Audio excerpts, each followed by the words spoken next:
Welcome AGM IT चॅनलवर आपलं स्वागत आहे। नवनवीन व्हिडिओ पाहण्यासाठी चॅनलला सबस्क्राइब करा। 10वीचा निकाल लागला असून आपण आयटीमध्ये प्रवेश घेऊ इच्छित असाल तर त्यासाठी काय पूर्वतयारी करावी। जसं की आयटीमध्ये तुम्ही प्रवेश घेणार असाल तर खालील कागदपत्रे काढून ठेवावी। ऐनवेळी कागदपत्रे निघत नाही, त्यामुळे आता सर्व कागदपत्रे तयार ठेवावी। आयटीची प्रवेश प्रक्रिया अजून सुरू झालेली नाही, फक्त आपल्याला कोणती कागदपत्रे लागणार आहेत याची माहिती व्हावी, यासाठी हा व्हिडिओ पाहावा व तयारी करून ठेवावी। प्रवेश इच्छुक उमेदवार जर ओबीसी, व्हीजेए, एनटीबी, एनटीसी किंवा एनटीडी आणि एसबीसी या प्रवर्गासाठी लागणारी कागदपत्रे पुढील प्रमाणे तयार ठेवा।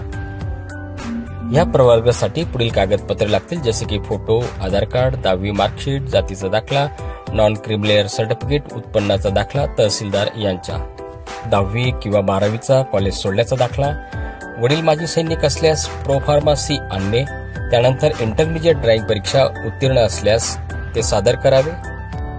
खुल्या किंवा ओपन प्रवर्गासाठी पुढील प्रमाणे कागदपत्र आवश्यक असतील, जसे की फोटो, आधार कार्ड, 10वी मार्कशीट, नॅशनॅलिटी, 10वी किंवा 12वीचा शाळा सोडल्याचा दाखला, वडील माजी सैनिक असल्यास प्रोफार्मसी आणणे, त्यानंतर इंटरमिजिएट ड्राइंग परीक्षा असल्यास प्रमाणपत्र। ईडब्ल्यूएस हा प्रवर्ग मराठा, मुस्लिम, ब्राह्मण, जैन, मारवाडी यांच्यासाठी आहे। या प्रवर्गासाठी पुढील प्रमाणे कागदपत्रांची आवश्यकता असेल।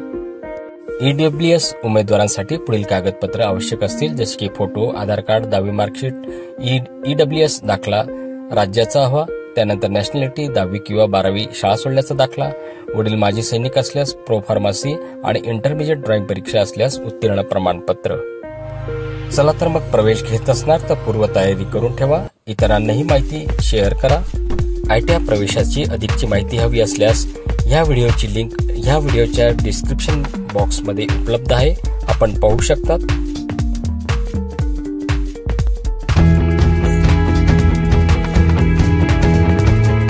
पुढील व्हिडिओ पाहण्यासाठी चॅनलला सबस्क्राइब करा।